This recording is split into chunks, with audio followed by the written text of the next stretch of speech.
In a rare revelation, Guy Madison discreetly names the gay actors of old Hollywood he dated in secret. Behind his rugged cowboy persona and all-American smile, Madison carried a secret that would have scandalized 1950s Tinseltown. He was romantically involved with several gay actors during Hollywood's golden age. In an era when such revelations could destroy careers overnight, Madison lived a life carefully split in two: public hero, private truth.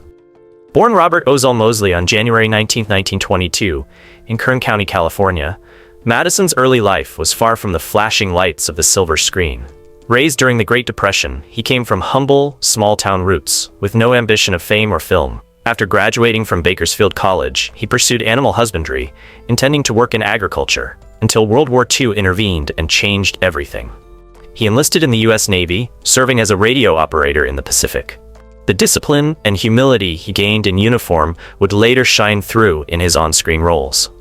But fate stepped in during a short leave in Hollywood in 1944, when talent agent Henry Wilson spotted his rugged good looks and believed he had the makings of a star. Madison's first film appearance came the same year in Since You Went Away, a minor role that left a major impression. The public instantly responded to his clean-cut image, prompting David O. Selznick to sign him to a contract. Hollywood quickly molded him into a leading man. By the late 1940s, Madison starred in several films that leveraged his all-American persona, including Till the End of Time, 1946, with Robert Mitchum, and Honeymoon, 1947. Critics were skeptical at first, but audiences embraced his sincerity and charm. Then came the role that would define him, the title character in The Adventures of Wild Bill Hickok, 1951 to 1958. Clad in cowboy gear alongside his sidekick Jingles, Andy Devine, Madison captivated millions. The show, aired on both TV and radio, helped cement the golden age of westerns and made Madison a household name. But behind the icon was a man guarding his most intimate truth, and the hidden Hollywood romances that shaped his private life.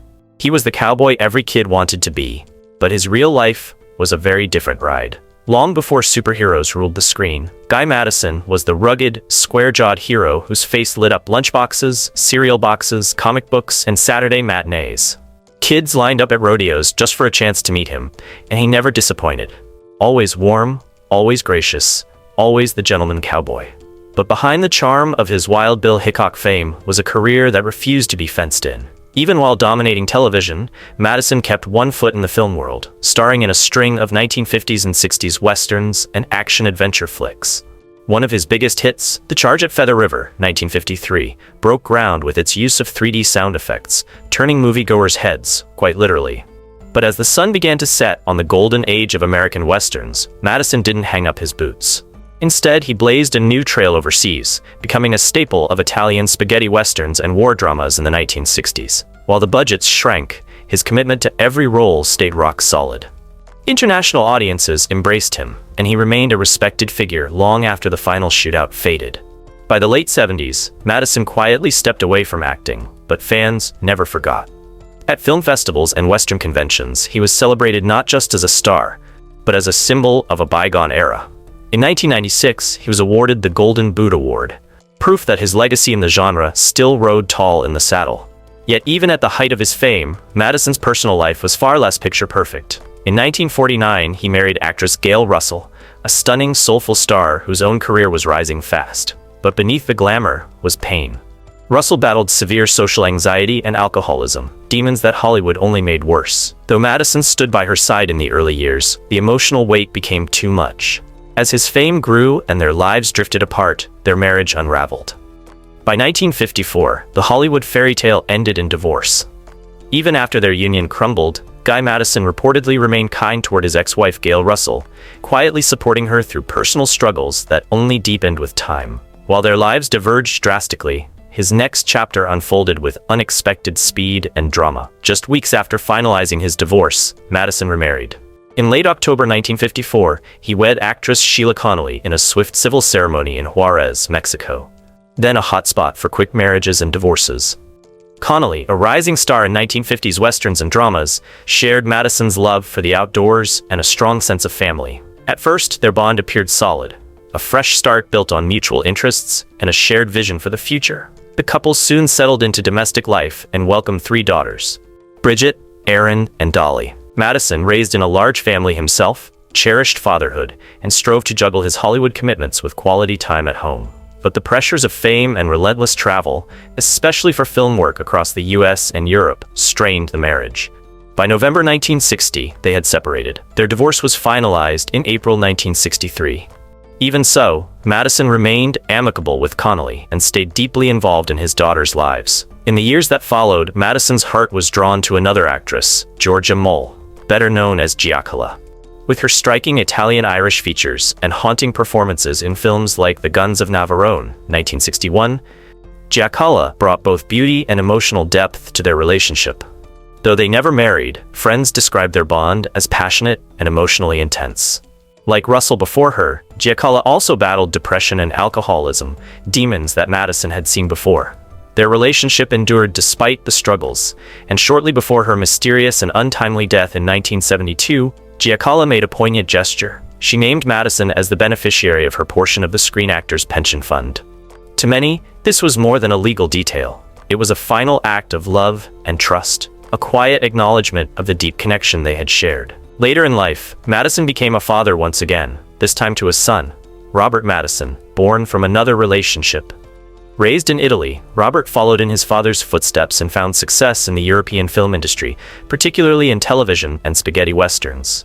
As Madison's legacy faded from Hollywood's spotlight, it quietly lived on through his children, especially Robert, who carried both his name and his passion for acting into a new generation. Though miles and years stood between them, the connection shared by father and son remained deep and enduring. Throughout Robert's journey in show business, Guy Madison was said to have stood by him, offering insight, encouragement, and the hard-earned wisdom from a lifetime in the industry, along with the strength and flexibility that had carried him through decades of change.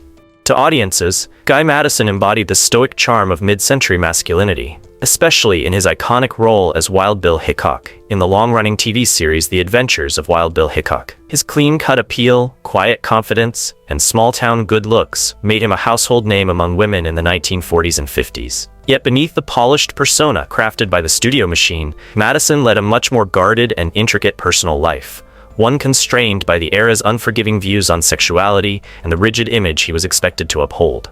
Through a memoir pieced together after his death, drawing on letters and recorded conversations, Madison gave voice to parts of his story long kept hidden, particularly the romantic ties he formed with fellow actors, also navigating their lives in secrecy. In these pages, iconic Hollywood figures are not revealed in scandal, but in humanity, showing the quiet courage of men who loved behind locked doors in a time when being different could end a career. The memories Madison shares are full of emotional depth, vulnerability, and the ache of restraint. One especially tender recollection centers on Ramon Novarro, the silent screen legend famed for Ben-Hur, A Tale of the Christ, 1925. Ramon was soulful and intuitive, far more than the industry allowed him to be, Madison reflected. We'd escape to Palm Springs or meet quietly in West Hollywood, not just to hide, but to feel something genuine in a world that demanded false smiles. His words also glow with affection when speaking of Tyrone Power, whose daring roles masked a private life few truly knew. To Madison, Power embodied both confidence and inner turmoil, a man pulled in opposite directions by fame and truth. We shared the kind of connection that only existed once the stage lights dimmed. It was in those late-night silences that we explored what love meant, outside the glare of Hollywood's expectations.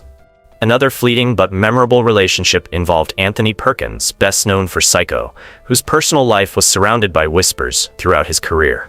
Madison remembered their time as brief, yet charged with emotion. Tony had a fragile intensity about him. Like someone always waiting for the other shoe to drop, he said. For a short while, we were drawn together by the same fear and the same fire. Perhaps the most heartfelt chapter belongs to his relationship with Rock Hudson, whose passing in 1985 shattered silence around homosexuality in the entertainment world. Madison recounted those days with a mix of gratitude and heartbreak. Rock was radiant on the outside, but he carried heavy truths beneath that golden smile. What we shared was brief, hidden getaways and hushed dinners. But even in those tiny slivers of time, there was something eternal. Through these confessions, Madison gives voice to an entire generation of actors who lived and loved in silence. His memoir isn't just a chronicle of secret romances. It's a tribute to resilience, authenticity, and the enduring human need to be seen and loved, no matter the cost. In all of Madison's writing, he avoids dramatizing the truth for effect. Instead of sensationalism, he adopts a quiet, thoughtful tone steeped in shared humanity. They weren't just random names or fleeting encounters, he says softly. Back then, what we had were genuine connections, hard-won and hidden. He reflects. Dating didn't follow today's rules or expectations, Madison adds, offering insight. Everything had to be quiet, subtle, and laced with caution, but it was honest, he continues. We found joy in simple things, laughter, embraces, sunrises, and we dreamed of freedom, he remembers. More than just a window into his personal life, the memoir also explores the psychological burden of secrecy. In its revelations, the narrative captures the cost of living under fear and constant vigilance. Studio morality clauses and the fear of public scandal often dictated every choice, Madison shares. Pretending became a daily torment I barely survived, he admits with a tremble. Smiling through interviews, posing beside women for magazines, it was rehearsed, he confesses. But the greatest performance I ever gave didn't involve a camera, he says, looking back. Still, Madison doesn't let the pain drown out the moments of joy. He chooses to highlight the small victories, the secret notes, knowing glances, and stolen touches. We learned to grasp joy where it existed, even in silence, he observes. When love wasn't allowed, we created it in whispers and shadows, he concludes with pride. By speaking candidly, even from beyond the grave, Madison reframes Hollywood's hidden history. His memoir doesn't just preserve his legacy, it amplifies the forgotten voices of others like him. Through this truth-telling, he aligns himself with a movement that honors authenticity over illusion. Later in life, when the cameras were gone, Guy Madison settled far from the red carpets. He found peace in the serene surroundings of California's high desert, Morongo Valley. With its sweeping mountain views and calm spirit, the valley became his quiet refuge. After a lifetime of performing, Madison finally chose stillness under open skies. He spent his final years far from the limelight, tucked away in a home that mirrored the man behind the fame. Quiet, rugged, and deeply connected to nature. On a sprawling ranch-style property, Guy Madison found comfort in the outdoors and the privacy he had long craved. It was more than just a house. It was a retreat where he could breathe deeply, ride horses through open trails, garden under the sun, and surround himself with the serenity that Western films had only hinted at. But even the tranquility of nature couldn't shield him from time's slow march. Madison's health began to deteriorate, the effects of emphysema gradually robbing him of his strength and ease of breath. The disease, often linked to years of smoking, eventually restricted his mobility. Still, in those final years, he refused to become a recluse. He welcomed old friends, took phone calls from admirers, and stayed connected to the Hollywood circle that had once made him a household name. On February 6, 1996, at 74 years old, Guy Madison passed away at Desert Hospital Hospice in Palm Springs, California. His death marked more than the loss of a man. It symbolized the fading echo of a golden Hollywood era, where Western heroes like Madison filled screens and imaginations across the country. Fans remembered him most vividly as Wild Bill Hickok, the soft-spoken yet brave lawman who stood tall in the saddle. Madison was laid to rest at Forest Lawn Cemetery in Cathedral City, among fellow icons of the entertainment world. The peaceful grounds served as a fitting resting place for someone who had touched many through his work, but asked little in return. His funeral was understated, just as he might have wanted, intimate and sincere. Among those in attendance was Don Burnett, an actor turned stockbroker and one of Madison's closest friends. Burnett's eulogy painted the portrait of a man who was more than a movie star. He spoke of Madison's humility, his loyalty, and the quiet dignity that shaped both his life and legacy. In the end, it wasn't just the applause or screen credits that defined Guy Madison. It was the quiet strength of a man who lived with grace, both in character and in life.